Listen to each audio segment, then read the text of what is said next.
خواندن قرآن بر روش آوازخوانا باید خوانده نشه. یعنی هفتمش خواندن قرآن به شکل نیک آوازخوانا میخوانه. یعنی قرآن از خود قواعد داره. مد در کجا باید بکنی، تخفیم در کجا باید بکنی، ترقیق در کجا باید بخوانی. نه که بخوانی اذا وقعت الواقعة وما ادراک ما الواقعة. نه این چی نیست، مثل او سازنده که زنا میخوانه و رقم نیست. قرآن از خود قواعد داره. اذا وقعت الواقعة، خوش آوازی خوش صوتی در قرآن هست، ولی دارای قواعد، با قاعده برابر. از خود لحن کرده نمیتونی، از خود در قرآن مد جور کرده نمیتونی به خاطر خوش آوازی. مد را از امو حد که تعیین شده چند حرکت از او بیشتر کرده نمیتونی. از خدا بترسین، قرآن درست بخوانیم. هشت، خواندن قرآن همراه با تدبر و فهم معنا. یعنی وقتی که قرآن میخوانیم تدبر بکنیم و این تدبر وقتی که معنی قرآن بفهمیم دیگه. اگر معنی قرآن نفهمیم تدبر از کجا شود؟ تدبر از کجا شود؟ تدبر فکر کردن، اندیشیدن در قرآن از کجا شود؟ این وقت میشه که ما معنی قرآن بفهمیم. نهم، آداب تلاوت، تأثیر پذیری از آیات قرآن. تأثیر پذیری چی معنا؟ آیات آمده که بر ما میگه که از الله بترس، شما و ایای فتقون و ایای فرهبون، که خود بیندیش، که خود پیامبر علیه السلام میگه که فإن لم تبکوا فتباکوا. اگر گریتان در قرآن نمیاد خدا به زور به گریه بیارین. این وقت حاصل میشه که هرگاه که آیات خشم و غضب الهی را میبینیم در ما باید ترس ایجاد شود. هرگاه که آیات رحمت الهی را میابیم میخوانیم در ما امید ایجاد شود.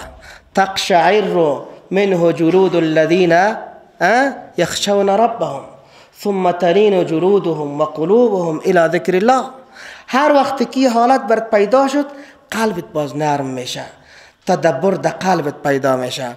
اگر نه که قرآن به تدبر خواندی، والله که روز یک ختم نه که روز 6 ختم بخوانی قرآن تاثیر نمیکنه. 10 پاره نخوان، 1 پاره بخوان، آرام به تدبر بخوان. 10 رکعت نماز نخوان، 2 رکعت بخوان، بسیار آرام بخوان. ببین وقتی که تو در سجده میری و میگی سبحان ربی الاعلی، هیچ چیز دیگه نگو. سبحانك اللهم ربنا و بحمدك اللهم اغفر لی را نگو. امی سبحان ربی الاعلی را 3 دفعه گرده میگی، 1 دفعه تو پورا بگو، بعد تدبر بگو، باز ببین که چند دقیقه نمازت طال میخوره. 1 دفعه درست بگو، باز 3 دفعه را تو خود قیاس کو. سبحان ربی الاعلی، پاکیست پروردگار ما که بسیار عالی هست. سبحان ربی العظیم، پاکیست پروردگار ما که بسیار بزرگ هست. تو به خدا اگر به معنی ازی دقت بکنیم در حالت رکوع و سجده، جوانای عزیز، خواهرای عزیز، نماز ما چند دقیقه طول میخوره؟ فکر کن. و این را هم که تو خود بیندیش که لفظ تا وقتی که میگی خدا میشنوه، ملائکه او را به خدا میبره. سبحانک اللهم، پاکیست تو را ای پروردگار. از چی پاکی؟ از شرک. کلی ایمانی را در ذهنت بگردان، مقاصد را در ذهنت بگردان، باز تو لذت نماز میفهمی. باز ببین که نماز با چه قسم میخوانی. آیا فقط همه تو نول زدن مرغ میشه و یا هم باز آرام هست؟ پیغمبر علیه السلام میگه که بدترین دزد نماز هست. صحابه گفت که دزد نماز چی معنا؟ گفت دزد نماز همی است که از رکوع دزدی میکنه، یعنی امو تسبیحات درست نمیگه، از سجده دزدی میکنه، از قرائت دزدی میکنه. اینه که سوره فاتحه را نیم کلا بخونه ولی تیز میخونه، تدبر دو نمیکنه، در معنیش نمیاندیشه. پس اگر نفل میخوانیم 6 رکعت نه، 2 رکعت بخوان، بسیار آرام بخوان. خدا تر توفیق بده که 20 رکعت بخوانی.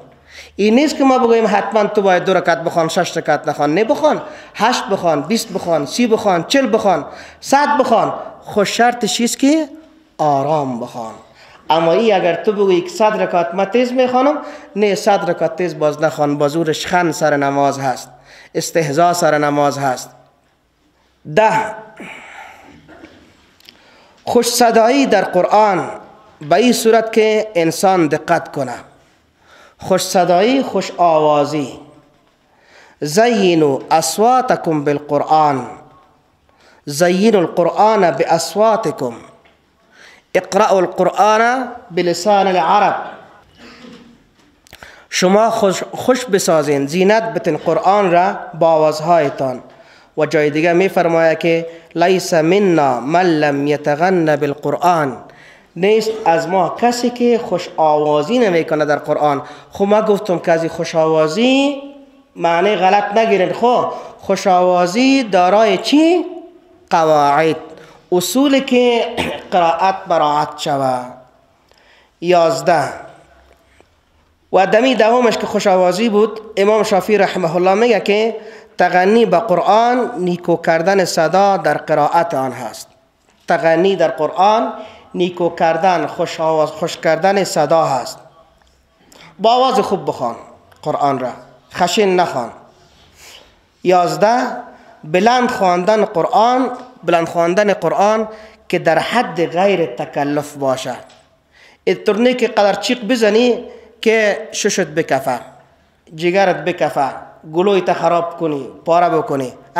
اکثر این مشکل در قرای مصری هستن که چیق میزنن، اکثرش فقط مشکل سینه و جگر که پیدا میکنه یا شش از جهت زیاد بلند خواندنشان است. تکلف در قرائت نیست. تکلف نکو. آواز بلند داری بکش آواز، اگر نداری نیکه با خود یک آواز ساختگی جور بکنی، در حد تکلف بیایه.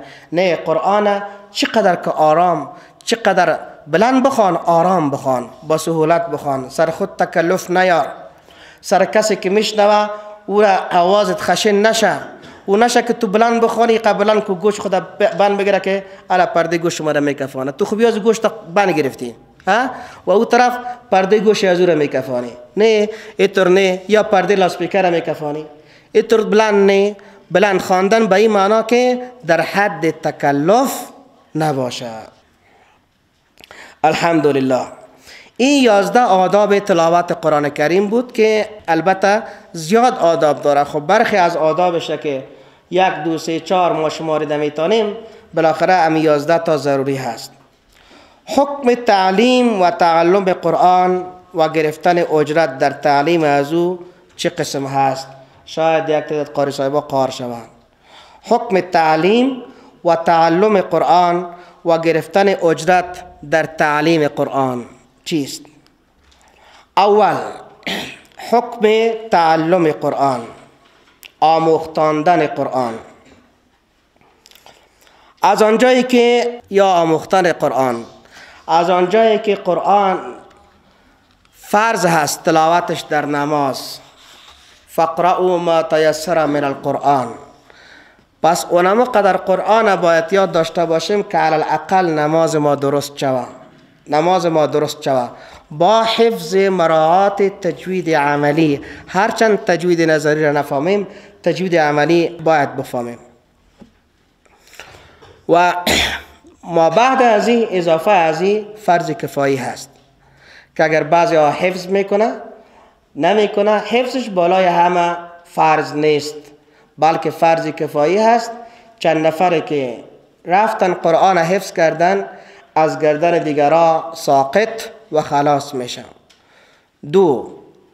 حکم اجرت گرفتن در تعلیم قرآن یا تعلم قرآن چیست؟ در اینجا 3 نوع تعلیم داریم. با 3 نوع تعلیم برخورد میکنیم. 1. تعلیم قرآن به خاطر الله عزوجل بدون انتظار پاداش از مردم. آموختاندن قرآن برای مردم بدون از اینکه تو انتظار پاداش را داشته باشی از کسی. این وظیفه انبیاء علیهم السلام بود، بلندترین مرتبه. ان اجری الا علی رب العالمین، نیست اجر من مگر بالای پروردگار عالمیان. نوح علیه السلام 950 سال مردم را دعوت کرد. در 950 سال چقدر مال از مردم گرفت؟ هیچ. 950 سال. موسی علیه السلام بارها به کوه طور میره، کلام الله را میاره، به مردم دعوت میکنه. چقدر مال گرفت؟ از قارون چی خواست؟ هیچ. از قوم خود چی خواست؟ هیچ. بالاخره محمد رسول الله صلی الله علیه و سلم کتاب الله را به مردم بیان کرد. حتی که مشرکین مکه برش گفتن که ای محمد، با ابو طالب گفتن که با برادرزادت بگو اگه بهترین دختر میخواهی، بهترین زن میخواهی، ما بهترین دختر برات میتیم. اگر مال میخواهی، هر قدر مال بخواهی برات میتیم. اگر پادشاهی بخواهی، ما پادشاهی قریش هم برات میتیم و میریم زیر لشکر تو جنگ، زیر قماندی تو جنگ میکنیم، کل دنیا را برات فتح میکنیم. اگر چی بخواهی و چی بخواهی و چی بخواهی. پیامبر علیه السلام اونا را به قسم چوب میسازه، خسته و خمودشان میسازه، چوبشان میبشه که اصلا واگمان نمیکنن. میگه این دنیا و مالش چی میکنین؟ اگر آفتاب را توان داشته باشین به دست راستم بتین و مهتاب را به دست چپم بتین، از این راه خود من نمیگردم. دنیا را خود چی میکنی؟ زن، شما زن میگین، شما مال میگین، شما پادشاهی میگین، سلطنت امارت میگین. نه از او طرف که در توان شما نیست، اگر داشته هم باشین، اگر می داشتین که آفتاب را به دست راستم میماندین و مهتاب را به دست چپم میماندین، بان هم ما این راه و این مسیر خود را ترک نمیکنم. این درس بزرگ به امت هست عزیزم، با ما و تو هست، با ما و تو هست. در قبال دین، در قبال قرآن مسئولیت پذیر باش. اغد عالما او متعلما او محبا او خادما. تو بگرد عالم، اگر چیز یاد داری به دیگران یاد بده. او متعلما، یا یاد بگیر، در حلقه درس شرکت بکن. او محبا و دوستدار علما باش. اگر حوصله تم نیست، خواندم نمیتونی، به دیگران هم چیز داده نمیتونی، درس داده نمیتونی، محب علم و علما و قرآن باش و خادم باش. او خادما او محبا، اول خدمت است، باز محب. خدمت گذار به حلقات باش، به مالت، به جانت، به وقتت خدمت بکن. او محبا و محب باش. ولا تکن الخامسه، فکرت باشه که پنجمش نشوی. پنجم چی هست؟ پنجم نفاق هست که انسان هلاک میکنه، که نه عالم شوی، نه متعلم شوی، نه خادم شوی، نه محب شوی. باز بگویی که اینمی قرآن، اینمی قاریا بود که کار کردن، اینمی علم است، اینمی قرآن است، اینمی مقصود است که برای ما مشکلات پیش کردن. باز بغض و عداوت امرای علم و علما داشته باشی و این نفاق هست. فتهلک، بازی پنجمش هلاکت میکنه. فکرت باشه گرفت خدا سخت هست. اخذ عزیز مقتدر بسیار بسخت میگیره، باز مهلت میته، اما چنان میگیره که باز هیچ تصورش نکنی. ما با چشم سر خود دیدیم ندیدیم. پس بس چیز سر میخوریم که اولش وظیفه انبیاء علیهم السلام است که نه پاداش میگیرن و نه هم انتظار پاداش را دارن از کسی. دو، کسی که در مقابل تعلیم قرآن انتظار پاداش را نداره، اگر هدیه برش داده شه او را هم مسترد نمیکنه، او را هم رد نمیکنه. ولی انتظار و نیت پاداش را نداره، انشاءالله که حالت هم مشکل نداشته باشه. که انتظار اجرت نداره، انتظار پاداش نداره، اگر و انتظار هدیه را هم نداره که مردم خیر از برام پاداش نی، برام هدیه برام یک چیز بتن. خو اگر کسی داد و گرفت انشاءالله مشکل نداره. سه، اما سیومش، نوع سیوم عبارت از تعلیم قرآن با اجرت هست. تعلیم قرآن در مقابل اجرت هست. در این علما با هم اختلاف دارن. علمای متقدمین یعنی پیشینه ها، کتابای ظاهر روایت مسلک حنفی، اجرت در مقابل تعلیم قرآن، در مقابل امامت، در مقابل اذان، در مقابل فتوا، در مقابل قضا، همه را درست نمیدانند، مکروه تحریمی میدانستند. متأخرین که آمدن دیدن فتوا بجواز دادن.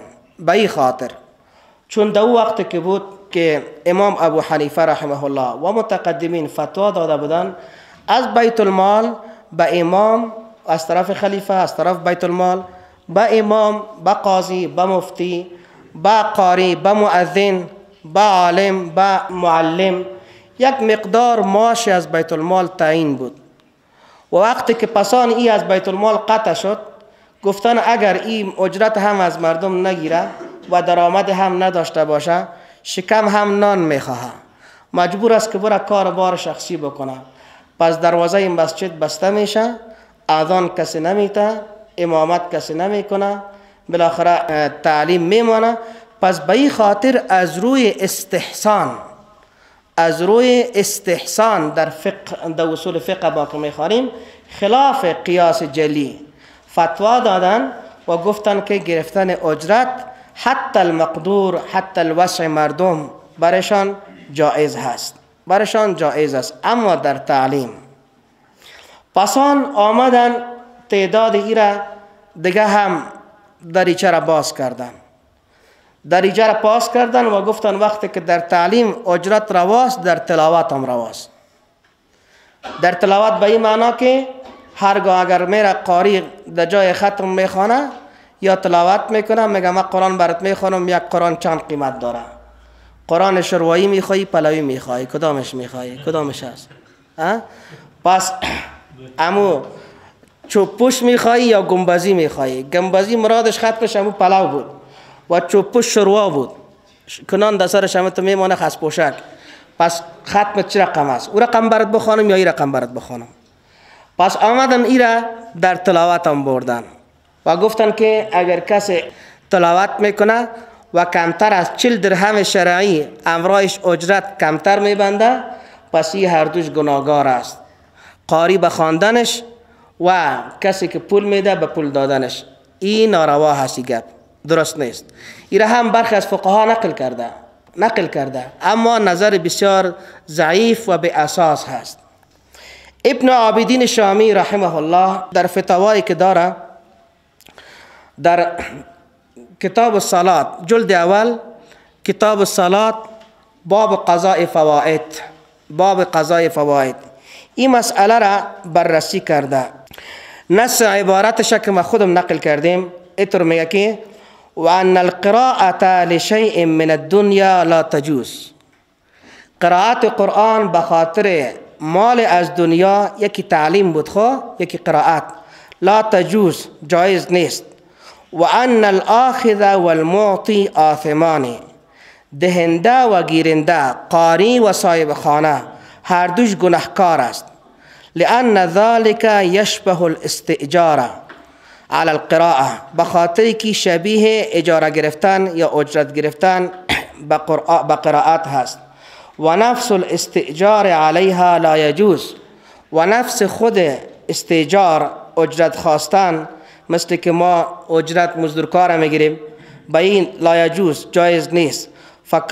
فکذا پس همی قسم ما اشبهه، آن چیزی که مشابه بمی هست، کما صرح بذالک، قسم که تصریح کرده بینمی قول، فی عدت کتب، در چندین کتابهای، من مشاهر کتب المذهب، از کتابهای بسیار مشهور فقه حنفی، مذهب حنفی. و انما افتى المتأخرون، و جزء نیست که فتوا دادن متأخرون بجواز الاستئجار على تعلیم القرآن، با جواز اجرت گرفتن به تعلیم قرآن، که میگه این قدر ماش برم بته، لا علی التلاوه، لا علی التلاوه، نه بالای تلاوت. و عللوه بالضرورت، و ایرت علت گفتن، تعلیل کردن به ضرورت. و هی خوف ضیاع القرآن، و این ضرورت هم علتش خوف ضایع شدن قرآن بود. ولا ضرورت فی جواز الاستئجار علی التلاوت، و هیچ ضرورت نیست در جواز استئجار به تلاوت. کما اوضحنا ذلك، مثل که ما میگه این میره واضح ساختیم در کتاب دیگه که مستقل نوشته کرده، فی شفاء العلیل، در شفاء علیل، فی بطلان ختمات و التهالیل، رساله مستقل هست از ابن عابدین شامی که در جمله مجموعه در ضمن مجموعه الرسائلش که اغلبا 32 رساله هست و انشاءالله یا 32 رساله هست به نام مجموعه الرسائل. یک رسالش فقط در بطلان امی ختم هست، حلقه های ختمی هست و امی قسم اسقاط مرده هست. و سیأتی بعض ذلك، بعضی از این مسائل میگه من ذکر میکنم فی باب الاجارة الفاسده، فی باب الاجارة الفاسده، در باب اجاره فاسده که ما را هم دیدیم در جلد 8 فتاوایش هست. فتاوای شامی کتاب مذهب ماست، جلد اول کتاب الصلاة باب قضای فوائد، امین نص عبارتش هست.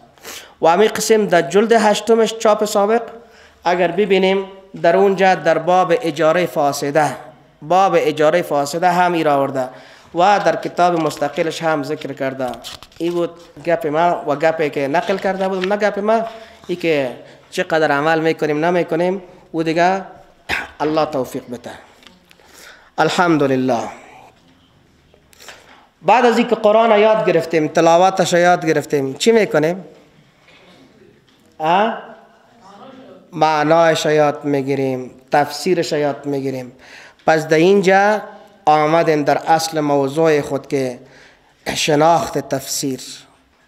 در شناخت تفسیر رویش انشاءالله گپ میزنیم، امروز خلاصش میکنیم انشاءالله. بیان معنی لغوی ترجمه هست که ترجمه قرآن یاد میگیریم و حکمش.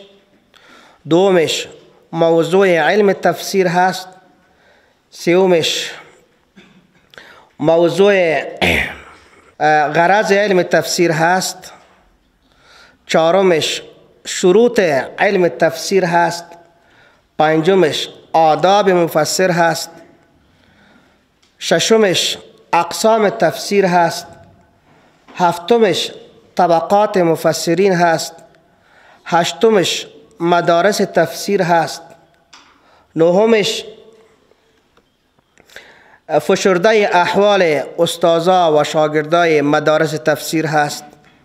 و بالاخره عنوان دوم ما مشهورترین کتاب‌های تألیف شده در انواع تفسیر، بعضی از این کتاب‌ها را که باید بشناسیم.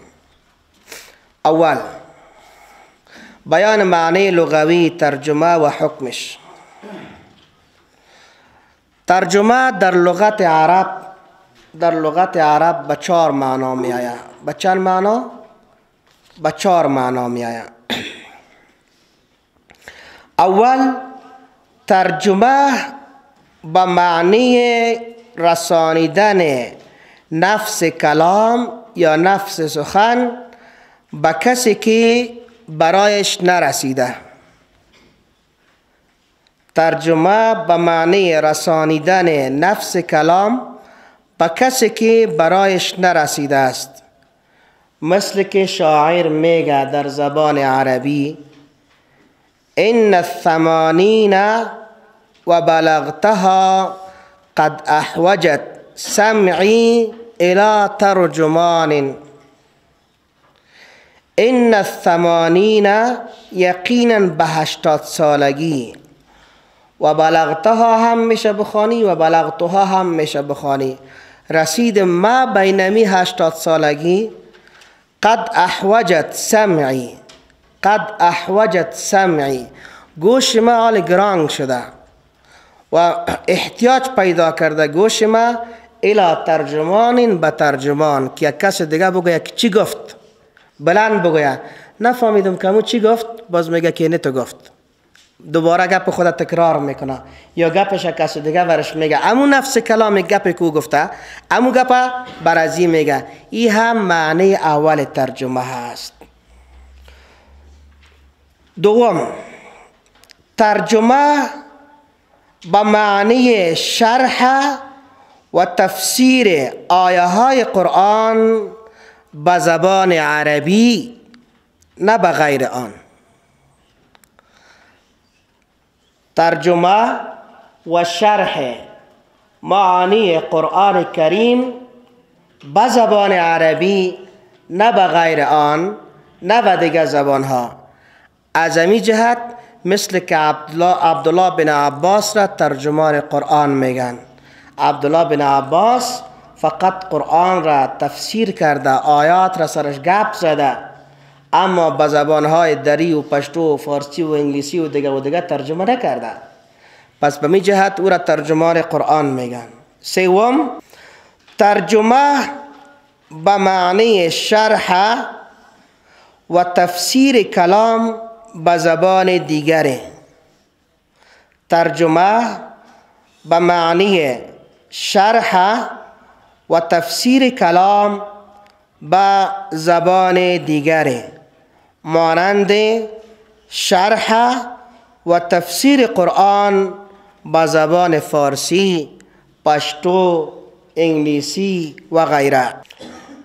مثل که صاحب قاموس میگه وقد ترجمه و ترجمه عنه، یعنی سخن را به زبان دیگر گردانید. این و ترجمه را ترجمه تفسیری هم میگن. ترجمه تفسیری هم میگن. در جواز ترجمه قرآن کریم به این سه معنا هیچ اشکالی نداره. به معنی اول، به معنی دوم، به معنی سوم اشکال نداره. و این از آغاز فجر اسلام تا قیامت ادامت می داشته باشه. چهارم، ترجمه به معنای این که کلام را از زبان به زبان دیگر به گونه نقل کند که همه مرادف های تمام کلمات و روابط و علائم کلام اول را در کلام دوم، این شرح میخواه، در کلام دوم بدون کمی و زیادت و تعبیر محل جا دهند. این نوع ترجمه را ترجمه حرفی گویند. باز میگم. چهارم، ترجمه به معنی این که کلام را یعنی سخن را از زبان به زبان دیگر، از یک زبان به زبان دیگر نقل کنه که مرادف های تمام کلمات، مرادف ها امو چیزهایی که همراه از هم ردیف هر معنا هستند، هم معنا هستند، و روابط و علائم کلام اول، سخن اول را در کلام دوم بدون کمی و بیشی، بدون که دایی زیادت بیاره و یا هم نقصان بیاره، و بدون تعبیر محل یعنی خلل دو بیاره جا دهند. و این نوع ترجمه را ترجمه حرفی هم میگن. پس دوباره سر احکام هر کدام از این علما می پیچه. ترجمه قرآن کریم به دو معنای اول به اتفاق و اجماع جوامع اسلامی جایز است. اما حکم ترجمه تفسیری که سوم قسم بود، حکم ترجمه تفسیری یکی گفتیم که به سه تا جوازش کس انکار نکرده. به معنی سوم هم به اتفاق عملی علما، تمام علمای اسلام جایز است. به اتفاق عملی یعنی هیچ کس مخالفت نکرده، در جوازش قول نکرده، همه اتفاق داره. مثل ما تفاسیر داریم، تفسیر قرطبی، روح المعانی، ابن کثیر، همش همین نوع سوم ترجمه قرآن هست. حتی علامه زمخشری در تفسیر کشاف، در تفسیرش در ذیل از این آیه میگه که و ما ارسلنا من رسول الا بلسان قومه لیبین لهم. سوره ابراهیم آیه 4.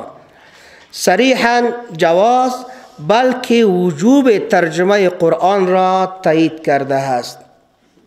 و در جواب سوال طبق آیه قل یا ایها الناس انی رسول الله الیکم جمیعا، سوره اعراف آیه 158، یعنی قرآن به تمام ملت‌های جهان آمده است، پس چرا به تمام زبان‌ها نیامده؟ او میگه که زمخشری در کشاف میگه فلا حاجت الى نزوله بجمیع الالسنة، فلا حاجت الى نزوله بجمیع الالسنة لان الترجمه تنوب عن ذلك. هدفی است هیچ حاجت نیست به نزول قرآن به تمام زبانها نبود، زیرا ترجمه نیابت از می میکنه از اینکه قرآن مثل به هر زبان خی نازل شده باشه. امام غزالی رحمه الله کتاب داره المستصفا در فقه، در اصول فقه. او به گونه دیگر جواز تا لزوم ترجمه قرآن را به معنی فوق، یعنی به می ترجمه تفسیری ثابت میکنه و میگه که اتفاق و اجماع علما به این است که شرح و توزیع شرع به زبانهای غیر عربی جایز هست، به خاطر که گفتیم که اگر کلگی تو باشه دیگه حتما کلگی باید عربی را بفهمه، تو نمیشه، پس باید به زبانهای خودشان تفسیر و ترجمه بکنیم. وجه تسمیه این ترجمه را چرا ترجمه تفسیری میگه؟ از این سبب که حسن تصویر معانی و اغراض در این ترجمه مشابه به تفسیر هست، در حالی که تفسیر نیست ولی ترجمه تفسیری کرده. مثل که ما در کتابای تفسیر فعلی خود مثل تفسیر نور که داریم، نه او جایی که لغات ترجمه میکنه به نام توضیحات در پایین و پیش از او متن آیه را میگه، باز میگه ترجمه. در ترجمه که ببینیم ترجمه تفسیری کرده که یا به نام معنی اجمالی آیت که ذکرش میکنن. حکم ترجمه حرفی چهارم چی هست؟ ترجمه قرآن به معنی چهارم که او را ترجمه حرفی میگویند، مطلبش این است که به هنگام ترجمه قرآن به زبان دیگری همه ویژگی های قرآن با همان کیفیت اعجازی که در اصل است در ترجمه نیز رعایت گردد. اگر امیت رعایت میشد درست. باز میگم ترجمه قرآن به معنی چهارم که آن را ترجمه چی میگفتن؟ حرفی میگن. مطلبش این است که هنگام ترجمه قرآن کریم به زبان دیگر همه ویژگی ها یعنی خصوصیت های قرآن کریم با همون کیفیتی که اعجازی هست، کیفیت اعجازی در اصل از او مراعات شود. اگر میشد خوب، اگر نمیشد باز درست نیست. ترجمه قرآن کریم به این معنا بدون شک ممکن نیست، زیرا قرآن وجوه اعجاز گوناگونی دارد که از آن جمله اعجاز بلاغی قرآن هست و از اعجاز بلاغیش یکی هم ایجاز آن است. ایجاز یعنی اختصار. قرآن مجمل آمده، مفسر نامده. گفتی یک استاد ما اگر قرآن قسم مفسر می آمد باز 7 شطور را برده نمیتونست، باز یک قاری دیگه دوق یک ذهن خورترکش را حفظ کرده نمیتونست. یکی از اعجازهای قرآن است که قرآن به شکل ایجاز آمده. اقیم الصلاة نماز بخوان، مجبور است که را تفسیر بکنه که مطالب بسیار عمیق و گسترده و وسیع را در جملات کوتاه بیان نموده است که رعایت آن همه به هنگام ترجمه حرفی از توان بشر خارج است. اما در ترجمه تفسیری نظم و ترتیب اصل رعایت نمیشه. فرق میان تفسیر و ترجمه تفسیری چیست؟ یکی تفسیر و یکی ترجمه تفسیری که قسم سوم بود و علما زیاد در پیچیدند. از دو جهت با هم فرق دارند. یک، اختلاف دو لغتین، زیرا لغت تفسیر با لغت اصل یک برابر هست، چنان که متعارف هست، برخلاف ترجمه تفسیری که با لغت دیگری شده دیگر. یکی تفسیر بود، مثل که ما گفتیم عبدالله بن عباس هم ترجمان قرآن می گفتن. دو، ای که خواننده تفسیر ممکن است که نظم اصل را همراه با دلالتش ملاحظه کنه که با کدام چی دلالت داره، چی حکم ازی ثابت میشه. ای که خواننده تفسیر ممکن است که نظم اصول همراه دلالتش را، دلالت به دال از خود راهنماییش را ملاحظه میکنه، متوجه میشه. اگر خطای در میابه با زور اصلاح میکنه. مثلا ما در تفسیر میخوانیم، یک جایی میبینیم که در اونجا غلط کرده، اگر مؤلفش زنده است اونجا حالا اتو میکنن که شماره ایمیل خدا یا تلفن خدا ذکر میکنه، میگه اگر جای خطا دیدین به من خبر بدین. اما خواننده ترجمه این کار برایش دشوار هست، زیرا او از نظم اصل و دلالت آن هیچ آگاهی نداره.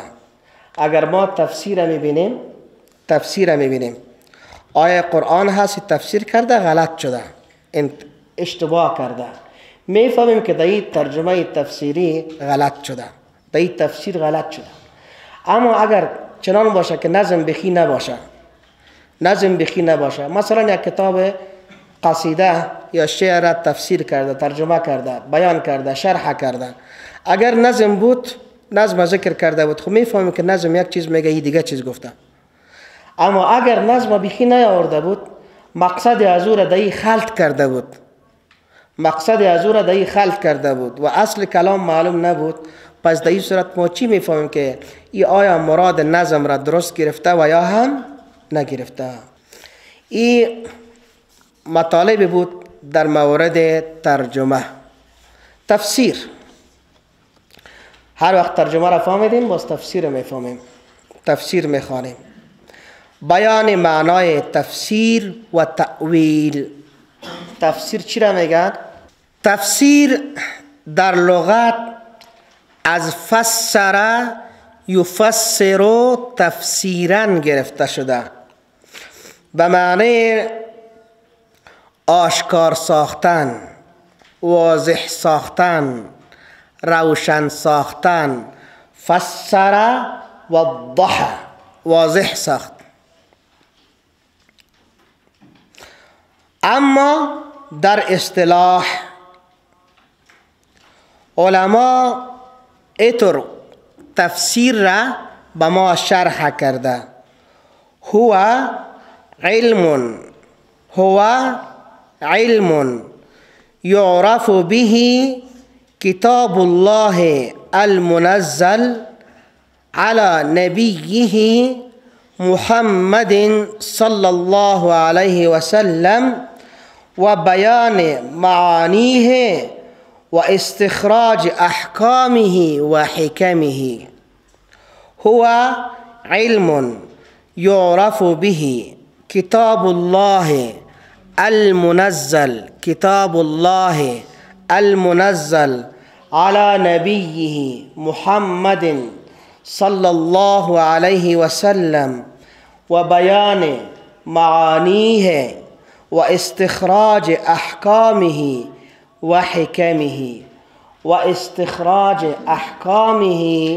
و حکمه.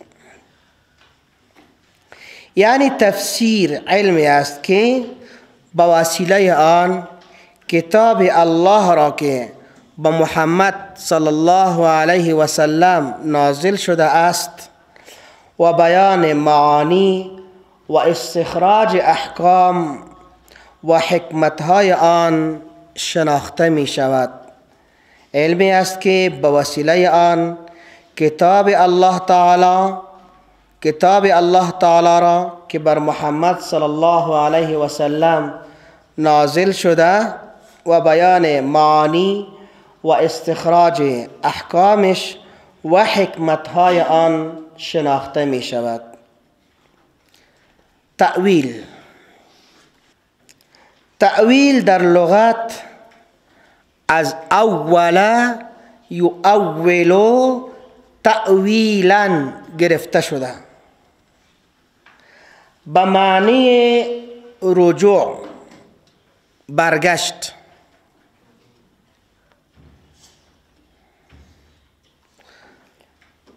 به معنی رجوع و برگشت هست. پس مؤول تفسیر کننده، تأویل کننده آیه را به سوی معنی محتمل، به سوی معنی محتمل باز میگرداند. اما مفسر تنها معنی کلام را روشن ساخته و استخراج احکام را از او بیان کرده و از آن احکام را استخراج میکند. تأویل در عرف متأخرین یعنی علمای پسینه عبارت از برگرداندن لفظ از معنی راجحش به سوی معنای مرجوح، به سوی معنای مرجوح بر مبنای دلیلی که هست، بر مبنای دلیلی که هست با کلام همراه است و این همون تأویل هست که علمای اصول فقه از او بحث میکنه به نام مؤول. ما در اونجا در کتابای اصول فقه بحث داریم به نام مؤول، تأویل کرده شده. لفظ مشترک داریم و لفظ مؤول داریم. با اساس این تعریف کاری که مؤول با دوش داره دو چیز هست. اول بیان معنای محتمل هست، محتمل احتمالی که آن را ادعا کرده. دوم بیان دلیلی که موجب صرف و گردانیدن لفظ از معنی ظاهرش به معنی مرجوحش، مرجوح ترجیح داده شده، مرجوح ترجیح کرده شده، ترجیح داده شده هست. اما تأویل در اصطلاح سلف صالح، علمای پیشینه، تأویل در اصطلاح علمای پیشینه با دو معنا می آید، یعنی دو معنا داره. اول تأویل به معنی تفسیر کلام، تأویل به معنی تفسیر کلام و بیان معنای آن که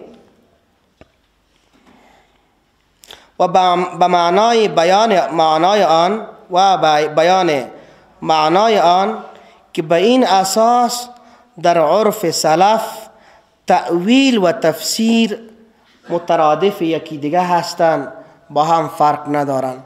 پس امو تفسیری که یا تعریفی که در تفسیر کرده بودیم در تأویل هم هست. هو علم یعرف به کتاب الله المنزل على نبیه محمد صلی الله علیه و سلم و استخراج احکام معانیه و بیان معانیه و استخراج احکامه و حکمه. پس امی معنای تفسیر و تأویل هر دو یکسان هست.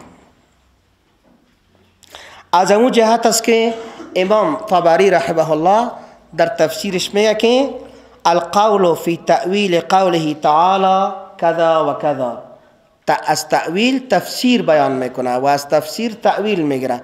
التأویل فی قوله تعالی، تفسیر در این قول الله متعال کذا و کذا، اتر و اتر و اتر اتر است.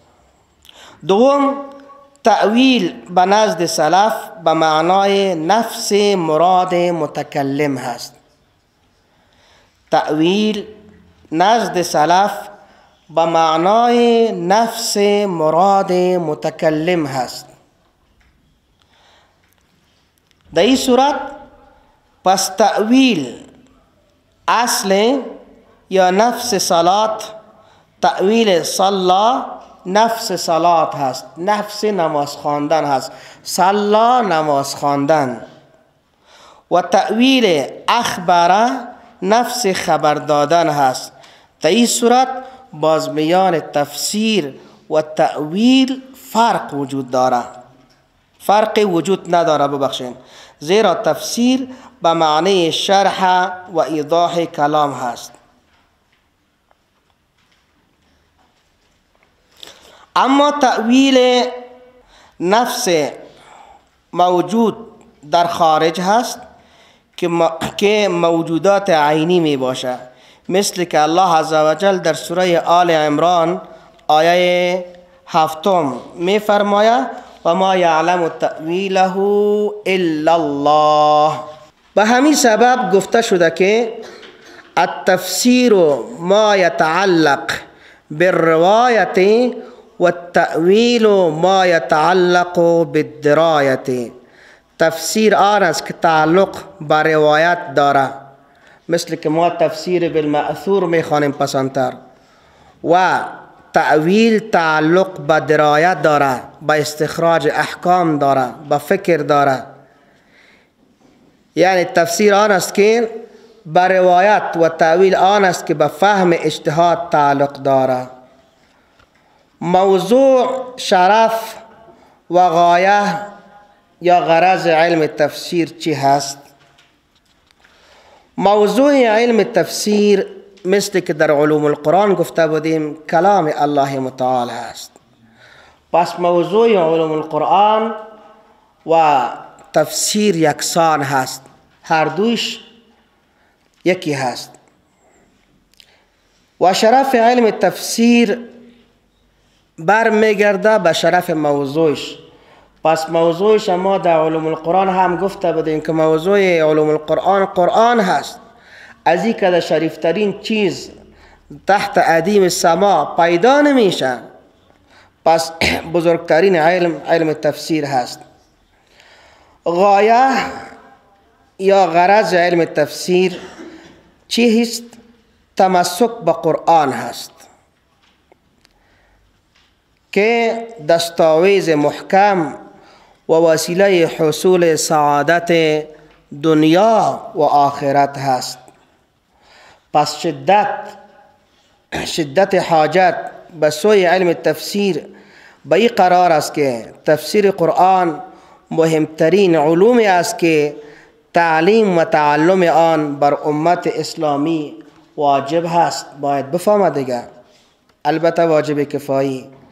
و الله عزوجل حفظ فهم و تدبر معنای آن را بر امت اسلامی واجب گردانیده، مثل که می فرماید افلا یتدبرون القرآن. یکی بفهمین که تفسیر کردن است، یکی تفسیر دانستن است. تفسیر کردن قرآن که به هر کس تفسیر بکنیم این فرض کفایی است. علمایی که به ما تفسیر میکنه تفسیر کرده از گردن دیگران خلاص است. یکی فهمیدن تفسیر قرآن است، این به گردن هر کدام ما فرد ما واجب است. به خاطر تا ترجمه و تفسیر قرآن نفهمیم پس معنی از را پی نمیبریم، زمینه عمل به قرآن مساعد و پیدا نمیشه. افلا یتدبرون القرآن، چرا در قرآن نمی اندیشن، فکر نمی کنن، تدبر نمی کنن، تفسیرش یاد نمی گیرن؟ ولو کان من عند غیر الله لوجدوا فیه اختلافا کثیرا. اگر می بود قرآن از طرف غیر الله، باز در قرآن بسیار اختلاف پیدا می کردن که الحمدلله اختلاف نیست. امی قسم در جای دیگه میگه در سوره صاد آیه 29 کتاب انزلناه الیک مبارک لیدبروا آیاته ولیتذکر اولو الالباب.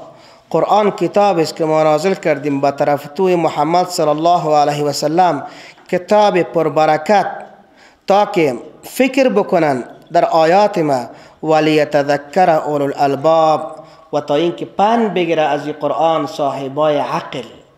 پس وقتی پند گرفته میشه که معنی قرآن دانسته شود.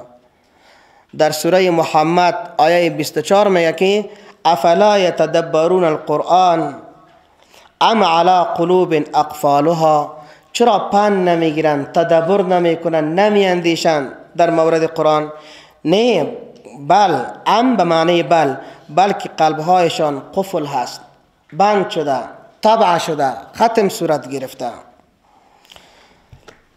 شروط علم تفسیر چی هست و آداب مفسر چی هست ان شاء الله العزیز بعد از تفریح ایرا پیگیری میکنیم. سبحانك اللهم بحمدك نشهد ان لا اله الا انت نستغفرك ونتوب اليك.